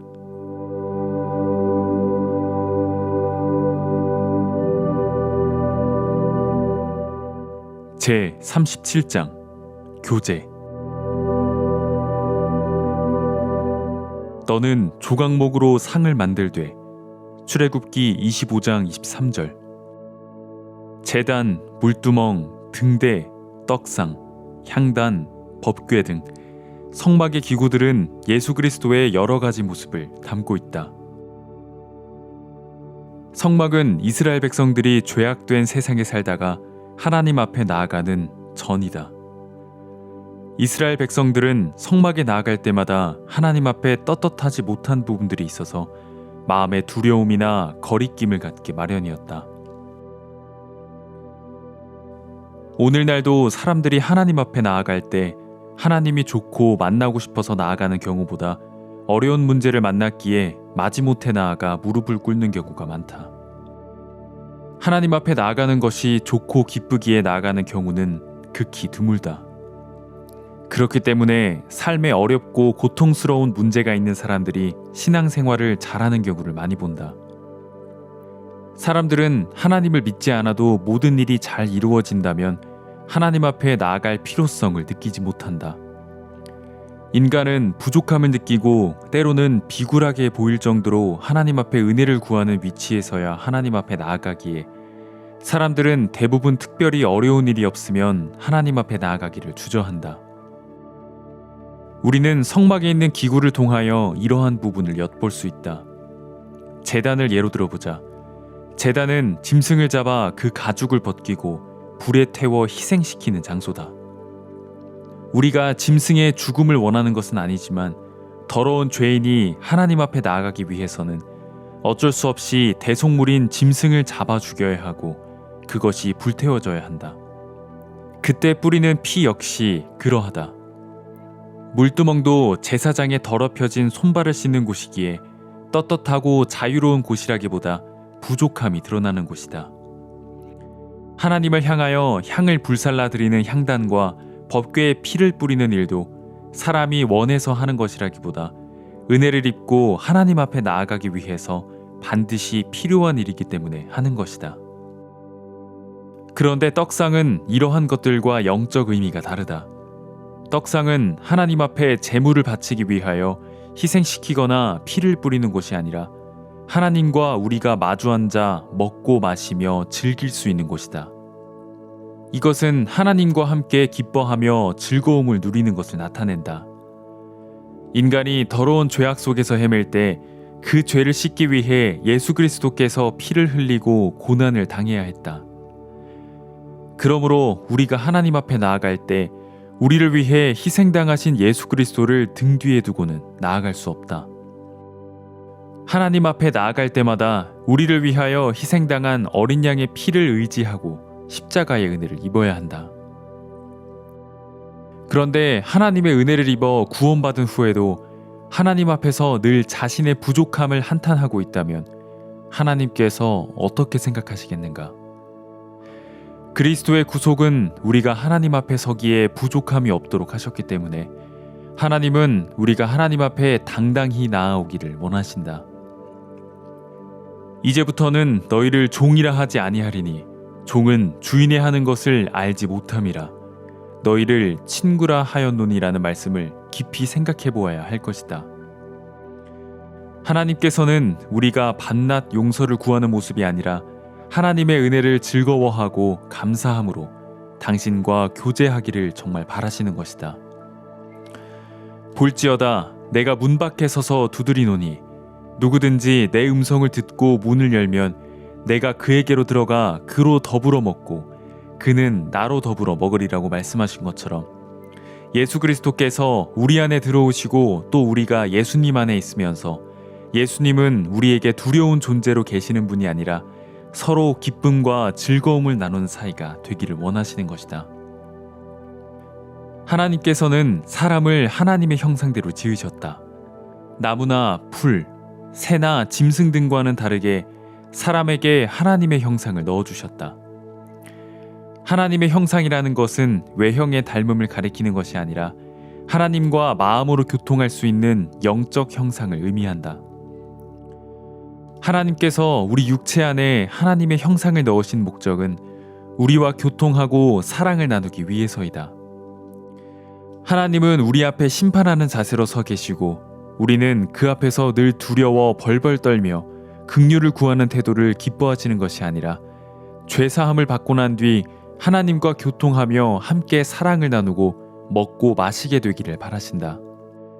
그 일을 위하여 하나님의 영의 형상을 우리 속에 부어주셨음을 기억해야 할 것이다.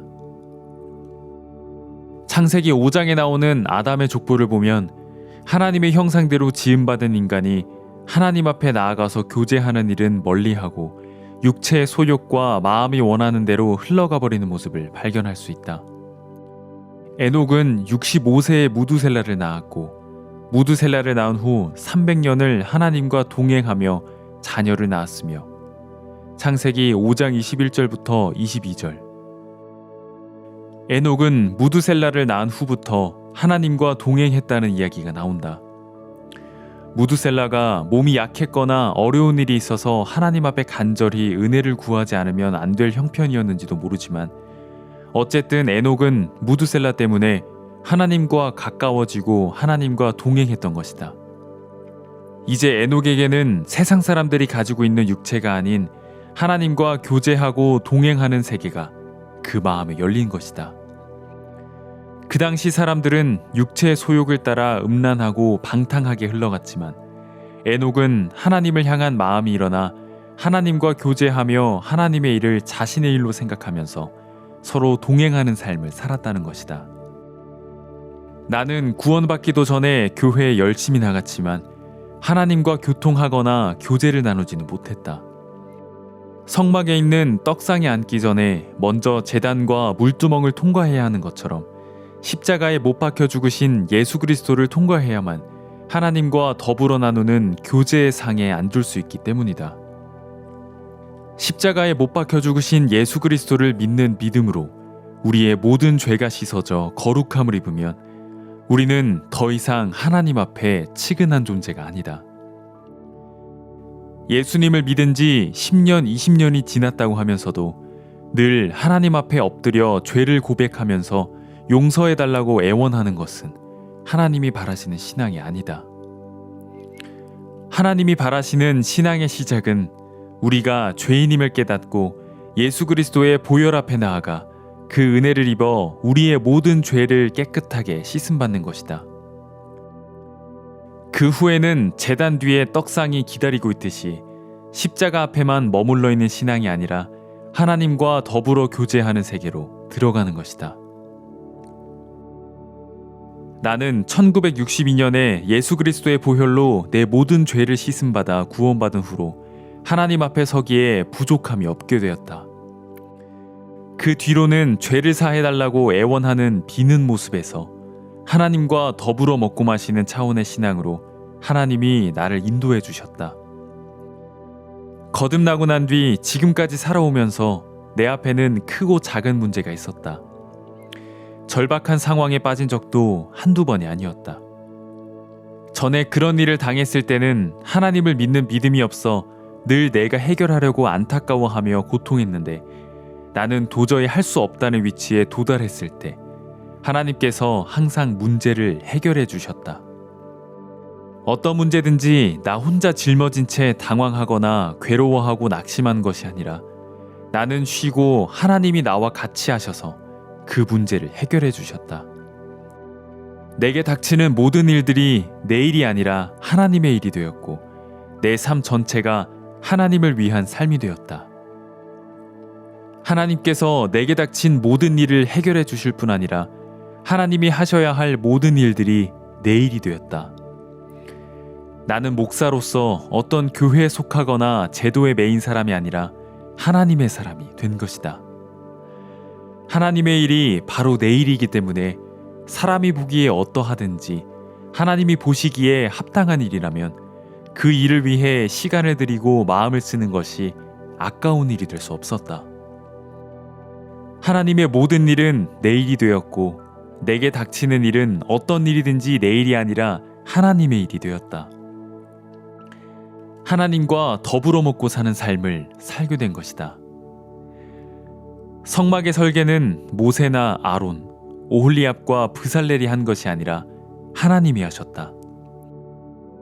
하나님이 설계하셨다는 것은 성막에 하나님의 마음을 나타내셨다는 것이다. 하나님은 제단에서 짐승이 불태워지고 물두멍에서 우리가 손발을 씻는 신앙에서 벗어나 성소 안에 들어와서 떡상에 앉아 하나님과 교제를 나누기 원하신다. 평생 제단 밑에 머물러 죄 때문에 고민하고 흐느끼는 것은 신앙이 아니다. 떡상 위에 진설된 12개의 떡은 이스라엘 12지파를 의미하는데 12지파와 교통하길 원하시는 하나님의 마음을 볼 수 있다. 떡상의 영적 의미는 십자가를 의지하여 죄의 문제를 해결받은 후 하나님과 참된 영적 교통을 나누는 것임을 깨달아야 할 것이다. 내가 구원받은 후 하나님께서 나와 함께 하셔서 내 어려운 문제를 다 해결해 주시고 하나님의 모든 일은 나의 일이 되게 하셔서 더 이상 혼자가 아니게 하셨다. 나에게 하나님과 더불어 동행하는 삶을 주신 것처럼 여러분 모두 하나님과 더불어 동행하는 삶을 살기를 바란다.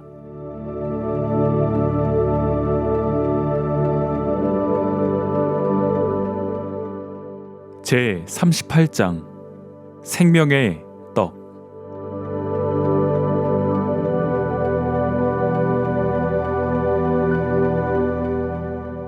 다윗이 들에서 양들을 치고 있을 때 하나님은 선지자 사무엘을 보내 다윗에게 기름을 붓게 하고 그를 이스라엘의 왕으로 삼았다. 그런데 다윗이 사무엘에게 기름 부음을 받은 다음 날부터 왕이 된 것이 아니었다. 오랜 세월 동안 사울이 죽기까지 사울 왕을 섬기는 사람으로 있었다. 사울은 왕의 위치에 있으면서 다윗의 섬김을 받는 것으로 만족했던 것이 아니라 다윗이 장차 왕이 될 것을 알았기 때문에 다윗을 시기하고 미워해서 죽이려고 했다. 다윗은 사울을 피해 다니면서 사울을 섬겨야 했고 적군을 피해 다니기도 해야 했기에 그의 생활은 피곤하고 고통스러웠다.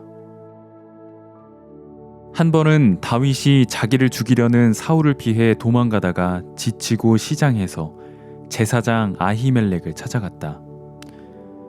그때 제사장은 다윗을 보고 떨며 영접하면서 어찌 내가 홀로 있고 함께하는 자가 아무도 없느냐라고 물었다. 다윗은 왕이 내게 이를 명하고 이르시기를 내가 너를 보내는 바와 내게 명한 바 이래 아무 것이라도 사람에게 알게 하지 말라 하시기로 내가 나의 소년들을 여차여차한 곳으로 약정하였나이다 라고 대답했다. 그러고는 이제 당신의 수중에 무엇이 있나이까? 떡 5덩이나 무엇이든지 있는 대로 내 손에 주소서 하고 부탁했다. 제사장 아히멜렉은 향용떡은 수중에 없으나 거룩한 떡은 있나니 그 소년들이 부녀를 가까이만 아니하였으면 주리라고 했다.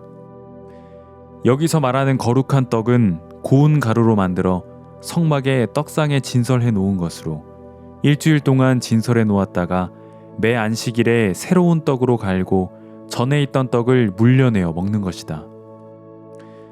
그 떡은 제사장만 먹게 되어 있는데 다윗에게 그 떡을 주겠다고 한 것이다. 다윗이 우리가 참으로 3일 동안이나 부녀를 가까이 하지 아니하였나이다.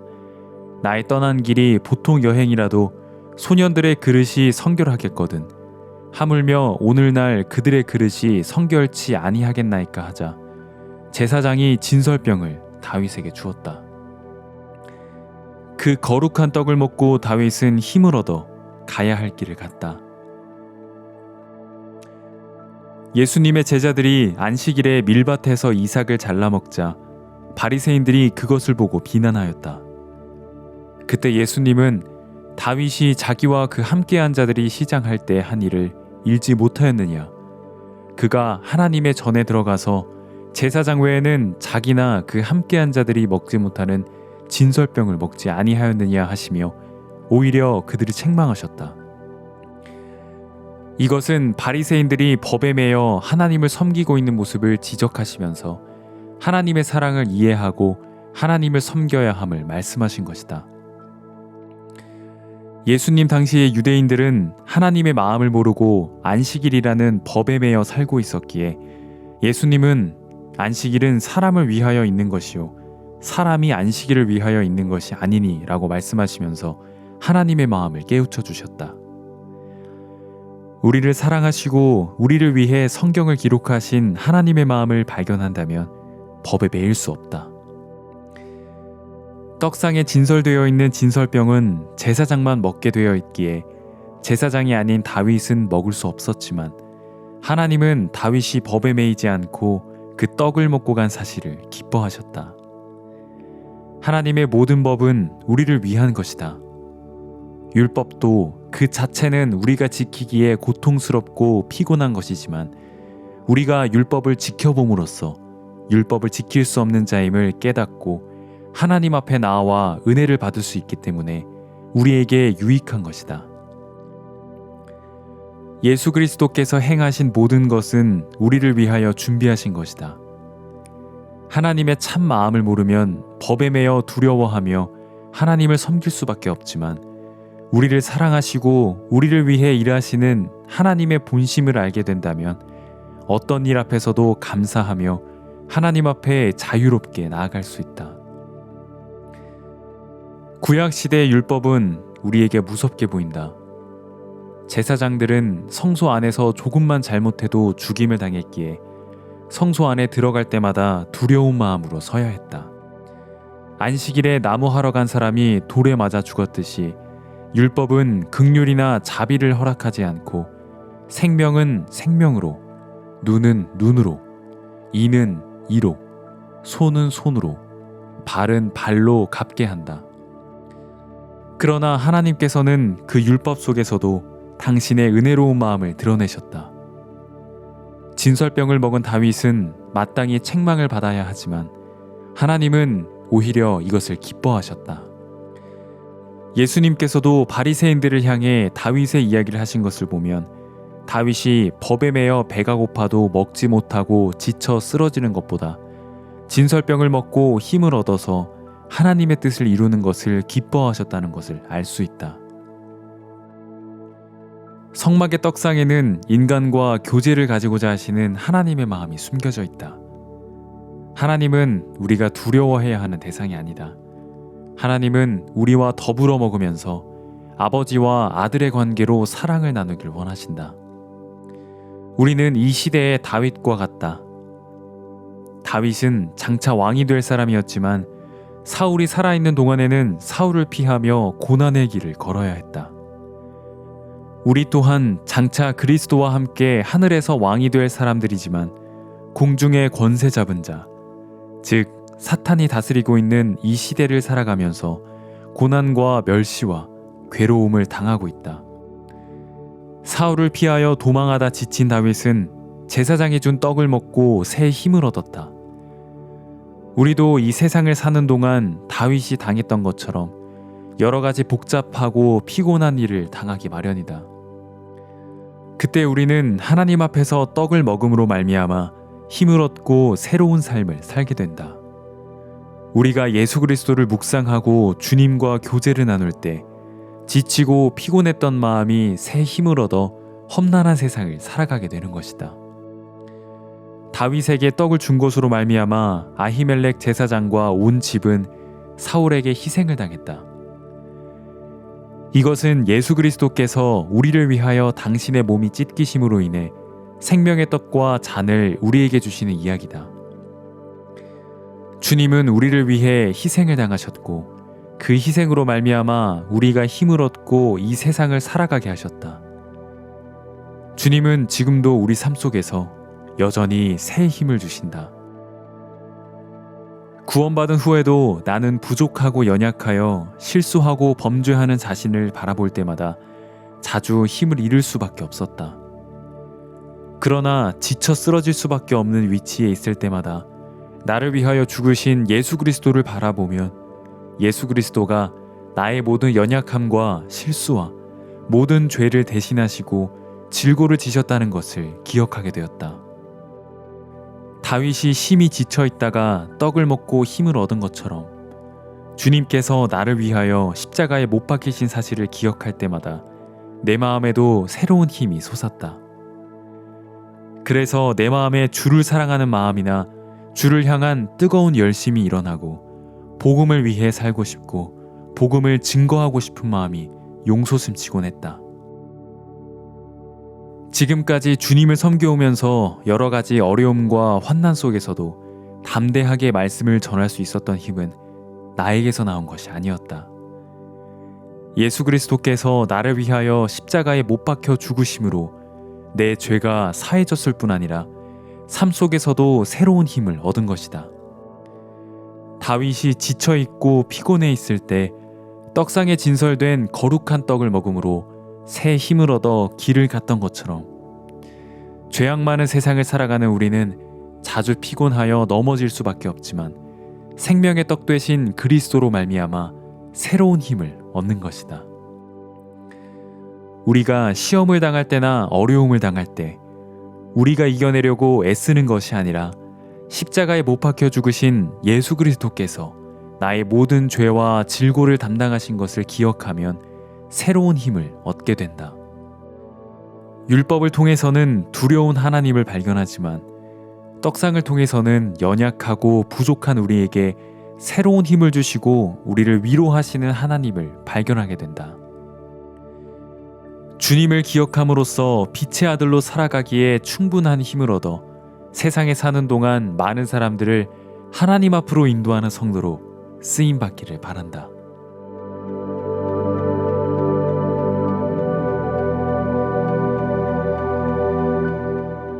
제 39장 피가 없는 떡상.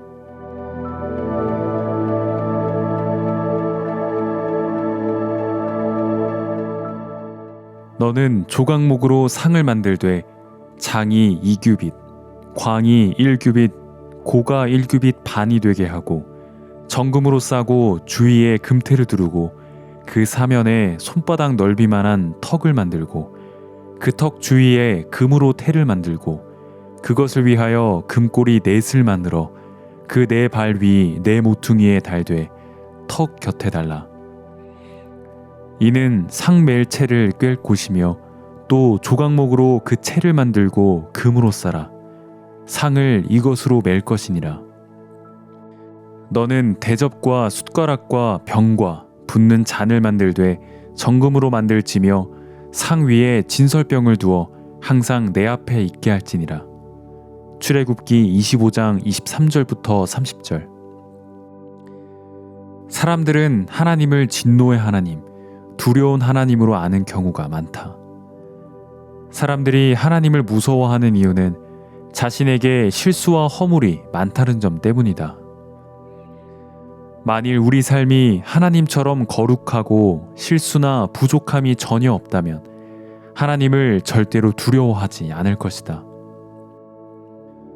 두 사람이 같이 살 때도 한 사람은 허물이 많고 부족한 반면 다른 사람은 그렇지 않다면 한 사람은 위축되고 부담스러워진다. 언젠가 라디오에서 인생 상담을 하는 방송을 들은 적이 있다.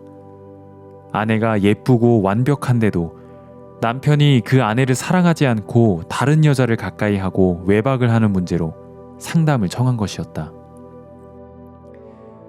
아내가 아주 예쁜데도 남편이 싫어하는 이유는 아내가 완벽한데 반해 남편은 흠이 많기 때문이었다. 결혼하고 난 뒤 아내는 남편에게 실수하지 않고 무엇이든지 아주 정확하게 해내는 반면에 남편은 밤늦게까지 술을 마시고 도박을 해서 돈을 잃어버리는 등 허물투성이의 삶을 살았다. 그 부부의 생활을 보여주는 대화의 내용을 들려주는데 한 번은 남편이 아내와 차를 타고 가면서 이야기를 했다. 나 오늘 도박을 해서 돈을 많이 잃었는데. 그러자 아내가 이렇게 말했다. 여보, 잘했어요. 요즘 당신이 회사 일로 시달리는데 비록 돈은 잃었지만 그것 때문에 스트레스를 해소할 수 있고 마음의 분위기를 바꿀 수 있다면 그 돈이 뭐 그리 아깝겠어요. 그러자 남편은 아내가 자기에게 화를 내고 짜증을 부리며 바가지를 긁어야 정상인데 좋게만 이야기하니까 오히려 부담스러워서 당신은 도대체 사람이요 신이요 라고 했다. 그 다음은 집에서의 대화 내용이다. 남편이 말했다. 시골에서 고모딸이 결혼한다고 연락이 왔는데 바빠서 갈 수 없을 것 같아. 언제라고 해요? 이번 주말이라는데 어떡하지? 내가 아무리 생각해도 당신이 결혼식에 갈 수 없을 것 같아서 인편으로 부조를 보냈어요. 그 말을 듣는 순간 아내가 일을 완벽하게 처리했는데도 남편은 자존심이 상해 화를 벌컥 냈다. 세 번째 대화는 남편이 다방에서 처제를 만나 이야기하는 내용이다. 처제가 말한다. 왜 형부는 언니하고 자꾸 싸우고 짜증을 내세요? 언니는 나보다 공부도 훨씬 많이 했고 얼굴도 예쁘고 마음씨도 곱지 않아요? 나는 완벽한 사람하고 사는 것보다 차라리 허물이 많은 사람하고 사는 것이 훨씬 좋아. 남자들이 결혼을 할 때 대부분 예쁘고 상냥한 아내를 원하지만 실제로 아주 곱고 완벽한 여자와 결혼하면 허물이 많은 사람이 그런 아내와 살기에는 너무 부담스러워진다. 마찬가지로 우리가 하나님 앞에 나아갈 때 마음을 조아리고 굽신굽신하며 비굴한 태도로 나아가는 이유는 하나님은 완벽하신 분이신데 비해 우리는 어느 면으로 보나 허물과 연약함과 부족함이 있기 때문이다. 하나님은 과연 우리가 그런 태도로 나오기를 기뻐하시겠는가? 물론 우리가 죄인이었을 때 죄사함을 받고 은혜를 입어서 하나님 앞에 감사해야 하고 하나님 앞에 무릎을 꿇고 경배하는 곳에 서기를 원하시지만 그런 위치에 있기만 원하시는 것은 아니다. 우리와 정말 자유롭게 더불어 먹고 마시며 교제를 나누기 원하신다. 제단에는 염소나 양을 잡아 그 뿔에 피를 칠하고 향단에도 속죄 제사를 드릴 때 피를 가지고 그 뿔에 바르며 법궤에도 제사장이 피를 가지고 가서 속죄소 위에 뿌린다. 그런데 유일하게 떡상에는 피가 전혀 발리지 않는다. 아카시아 나무로 만든 것 중에서 떡상만 피와 전혀 상관없는 곳이다. 속죄 제사를 드릴 때 제사장은 제단에서 양이나 염소를 잡아 불에 태우고 제단 불에 피를 바른 뒤 남은 피를 제단 밑에 붓는다. 그리고 성소 안에 들어가기 전에 반드시 물두멍에서 손발을 씻는다. 손발을 씻고 나면 제사장의 몸에는 더 이상 피가 보이지 않고 그 상태에서 거룩한 떡을 떡상에 진설한다. 왜 떡상에는 피가 발려지지 않는가? 제단에 흘린 피가 우리 죄를 씻어 하나님 앞에 서기에 부족함이 없게 만들었기 때문이다. 히브리서에 보면 이렇게 말씀하고 있다. 이 뜻을 쫓아 예수 그리스도의 몸을 단번에 들이심으로 말미암아 우리가 거룩함을 얻었노라. 저가 한 제물로 거룩하게 된 자들을 영원히 온전케 하셨느니라. 우리는 정말 허물이 많고 연약하여 때때로 범죄도 하고 하나님 앞에 잘못하는 것이 사실이지만 예수 그리스도의 보혈은 우리를 하나님 앞에서 온전하게 만들어 놓았다. 죄 사함을 받고 거듭난 그리스도인들이 나는 의롭다, 나는 온전하다고 이야기하면 사람들이 이상하게 생각하는 것은 당연하다. 살인해 교도소에서 복역하면서도 문제를 많이 일으키다 교도관 형제로부터 복음을 듣고 구원받은 한 형제가 출소한 후 우리 교회에 있었다. 하루는 그 형제가 전도지를 나눠주며 노방전도를 하다가 자기를 담당했던 교도관을 만났다. 아이고, 안녕하십니까? 교도관님도 예수님을 믿으세요. 내가 이제 예수님을 믿는구나. 예, 이제 저는 하늘나라에 갈 수 있습니다. 그러자 교도관이 웃으면서 내가 하늘나라 간다면 나는 가만히 있어도 가겠다. 그렇게 흉측한 죄를 저지른 내가 어떻게 하늘나라에 가냐? 라고 했다고 한다.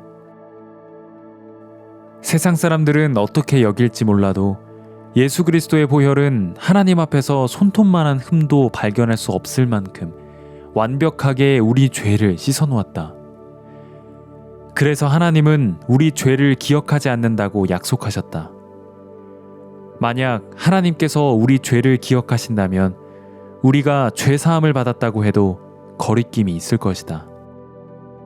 하나님이 우리 죄를 다 기억하신다면 하늘나라에 가서 반갑게 이야기하다가도 얼마나 부끄럽겠으며 얼마나 자유롭지 못하겠는가. 한 번은 예수님이 베드로와 요한과 야고보를 데리고 기도하러 산에 올라가셨을 때 용모가 변화되고 옷이 휘어져 세상에서 빨래하는 사람이 희게할 수 없을 만큼 깨끗해졌다. 그것처럼 예수 그리스도의 보혈은 세상의 그 무엇으로도 깨끗하게 할 수 없을 만큼 우리를 거룩하고 깨끗하게 해놓았다. 예수 그리스도의 보혈은 이 세상에서 태어나 죄를 한 번도 짓지 않은 사람보다 우리를 더 거룩하고 의롭게 해놓았으며 더 이상 의롭게 할 수 없을 만큼 완벽하게 죄를 해결했다. 우리가 하늘나라에 가서 하나님을 대할 때 하나님이 우리 죄를 전혀 기억하시지 못하기에 우리가 하나님, 죄를 사해 주셔서 감사합니다 하면 내가 죄를 짓기는 지었지. 그래서 내 아들 예수를 십자가에 못 박히게 한 거야. 그런데 내가 무슨 죄를 지었는지 나는 전혀 기억이 안 나 라고 말씀하실 것이다. 예수 그리스도의 보혈이 우리를 깨끗하게 했기 때문에 이제 하나님과 우리가 마주 앉아 교제하기에 아무런 거리낌이 없게 되었다. 손을 잡고 기쁨을 나누면서 단둘이서 한없이 거니네라는 찬송처럼 하나님과 즐거이 동행할 수 있게 되었다. 그러므로 죄 때문에 하나님 앞에서 여전히 울며 괴로워하는 것은 하나님께서 떡상을 통해 우리에게 가르쳐 주시는 것과 어긋난다. 우리가 죄 때문에 괴로워하고 슬퍼하다가도 제단에 와서 그리스도의 보혈로 죄를 씻음 받으면 그 죄에서 영원히 벗어난다. 매일 죄를 씻음 받는 것이 아니라 단번에 주구사 단번에 사했네라는 찬송 가사처럼 제단에서 우리 죄를 단번에 씻은 후에는 다시 죄를 들먹거릴 필요가 없다. 떡상에 앉았다면 더 이상 죄로 인해 괴로워할 필요가 없는 것이다. 이제는 하나님 앞에서 주문 외우듯 죄를 고백하는 신앙이 아니라 마음의 죄악을 벗어버린 후에는 죄와 상관없이 하나님과 사랑을 나누고 하나님의 은혜에 감사하는 마음으로 살아야 할 것이다. 아들이 아버지에게 잘못했으면 아버지 앞에 잘못을 빌고 용서를 받아야 한다. 그 뒤에는 같이 식탁에 앉아 이야기를 나누는 것처럼 죄 사함을 받은 성도는 이제 떡상에 앉아 하나님과 깊은 교제를 나누어야 할 것이다.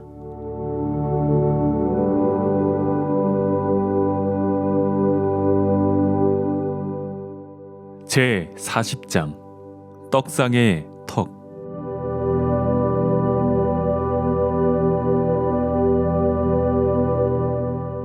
너는 조각목으로 상을 만들되 장이 2규빗, 광이 1규빗, 고가 1규빗 반이 되게 하고 정금으로 싸고 주위에 금테를 두르고 그 사면에 손바닥 넓이만한 턱을 만들고 그 턱 주위에 금으로 테를 만들고 출애굽기 25장 23절. 떡상은 아카시아 나무로 만든 뒤 정금으로 싸고 주위에 금테를 두른다. 이 떡상을 통해서 우리는 예수 그리스도의 모습을 발견할 수 있다. 예수 그리스도는 육신을 입고 이 땅에 오셨다. 우리와 똑같은 육체를 입은 예수님은 우리처럼 자야 했고 먹어야 했으며 피곤을 느끼기도 하셨다. 예수님이 사마리아 성에 이르렀을 때 너무 피곤하셔서 우물가에 그대로 앉으셨다는 말씀이나 제자들과 함께 배를 타고 가실 때 피곤해서 고물에 주무셨던 일이나 십자가를 지고 가다가 쓰러지신 것이나 십자가에 못 박혔을 때 옆에 있던 두 강도는 아직 죽지 않았는데 예수님께서 먼저 운명하셨던 것을 보면 예수님은 우리와 똑같이 연약한 몸을 가지고 계셨음을 알 수 있다. 예수님께서 그 연약한 육체에 져서 육체 소욕대로 살지 않으시고 하나님이 기뻐하시는 뜻을 이룰 수 있었던 이유는 어디에 있었는가? 예수님은 어떻게 그처럼 연약한 몸으로도 33년 동안의 삶을 통해서 하나님 앞에서 영광을 얻으시고 찬란한 보좌에 서실 수 있었는가? 이는 예수 그리스도께서 육체로 사시는 동안 성령께서 예수님을 보호하고 계셨기 때문이다. 예수 그리스도께서 육체의 요구를 따라 흘러가지 않고 십자가에 달리셔서 하나님의 뜻을 이루실 수 있었던 것은 하나님이 함께 하셨기 때문에 가능했던 것이다. 떡상을 금으로 싼 뒤 금테를 둘렀던 이유는 금이 떨어져 나가지 않고 잘 붙어 있어서 아카시아 나무가 전혀 보이지 않게 하기 위해서이다. 예수님의 생애를 보면 육신의 요구를 위하거나 육신의 소욕이 나타나는 것을 볼 수가 없고 다만 하나님의 뜻만 나타났다.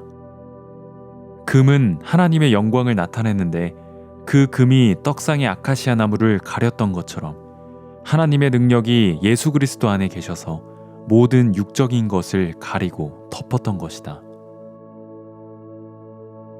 우리는 육체가 연약하고 부족하다며 주저앉아 있기 일수다. 아카시아 나무 자체만을 본다면 얼마나 볼품이 없겠는가. 거기에 정금이 쌓여졌을 때 아카시아 나무의 모양은 숨겨진다. 거기에다 금테를 사방으로 돌아가며 감았기에 견고하게 가려진다. 우리 육은 너무나 연약하고 부족해 결코 죄를 이기지 못한다. 죄와 부딪히기 전에 우리는 벌써 죄에게 항복하고 죄에 빠져들고 만다. 그런데 연약한 육체를 입은 예수님께서 하나님의 영광과 능력이 함께함으로 육체에 이끌리지 않고 하나님의 뜻을 온전히 이루실 수 있었던 것을 기억하라. 우리 육신은 하나님의 뜻과 상관없이 넘어질 수밖에 없지만 능력 많으신 하나님의 성령이 우리와 함께 하셔서 우리는 온전할 수 있다는 것이다. 볼품없는 아카시아 나무를 정금으로 쌌을 때 찬란한 떡상이 된 것처럼 우리 연약함을 하나님의 귀한 능력으로 감싸 하나님의 귀한 일꾼이 된다. 아카시아 나무가 그대로 쓰인 것이 아니라 정금을 입혀서 사용된 것처럼 성령께서 우리를 덮으셔서 우리가 쓰임받게 된다는 것이다.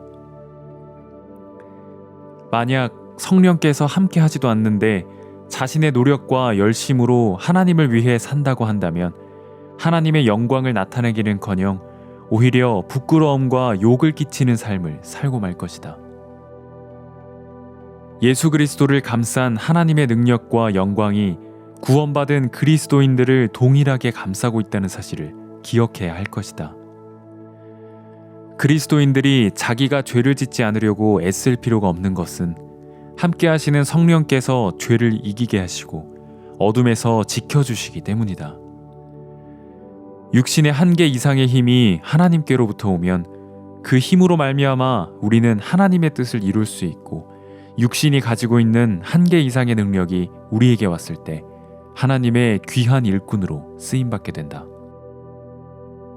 예수 그리스도께서 우리 죄를 위해 십자가에 못 박혀 죽으셨을 뿐 아니라 우리를 영원히 온전케 했다는 이야기를 하면 어떤 사람들은 그렇다면 죄를 막 지어도 괜찮겠네? 그렇게 되면 죄를 더 많이 짓게 하는 것 아니야? 라는 이야기를 한다. 우리가 죄를 짓지 않으려고 마음만 먹으면 죄를 짓지 않을 수 있는가? 절대로 그렇지 않다. 우리 속에 육신의 소욕만 있다면 아무리 죄를 짓지 않으려고 노력해도 죄에 빠질 수밖에 없다. 그러나 우리 속에 참된 하나님의 능력이 함께하고 있다면 우리가 죄를 지으려고 해도 죄를 짓도록 내버려 두지 않는다. 연약한 육체를 입고 있었던 예수님께서 하나님의 뜻을 이루실 수 있었던 것처럼 우리는 연약하고 부족한 육체 안에 거하지만 하나님으로 말미암아 능히 허물과 상관없이 하나님의 영광을 나타내며 살 수 있다. 성막 안에서 하나님 앞에 있었던 거룩한 떡상은 오직 금으로 쌓여졌기 때문에 찬란하게 빛났다. 추하고 가증스러운 인간들도 예수 그리스도의 능력에 사로잡혔을 때는 하나님의 영광을 나타내는 삶을 살 수 있다. 하나님께 귀히 쓰임을 받았던 종들은 자기 노력이나 수양으로 쓰임받았던 것이 아니다. 오직 그들 속에 계신 성령으로 인해서 쓰임을 받았던 것이다. 그 사면에 손바닥 넓이만한 턱을 만들고 그 턱 주위에 금으로 태를 만들고 출애굽기 25장 25절. 하나님께서 손바닥 넓이만한 턱을 만드신 이유는 떡상 위에 진설된 떡이 혹시 미끄러지더라도 땅에 떨어지는 것을 막기 위해서이다. 진설된 떡이 잘해서 땅에 떨어지지 않는 것이 아니라 턱이 있어서 보호받는 것이다. 12떡덩이는 이스라엘의 12지파를 의미하는데 하나님께서는 이스라엘 백성들을 보호하셨고 지키셨다. 이것은 구원받은 하나님의 자녀들을 하나님이 당신의 손길로 보호하고 계심을 이야기하는 것이다. 나는 전에 종종 범죄한 사람들의 이야기를 듣다 보면 왜 그런 죄를 지었을까 하는 생각을 할 때가 많았다.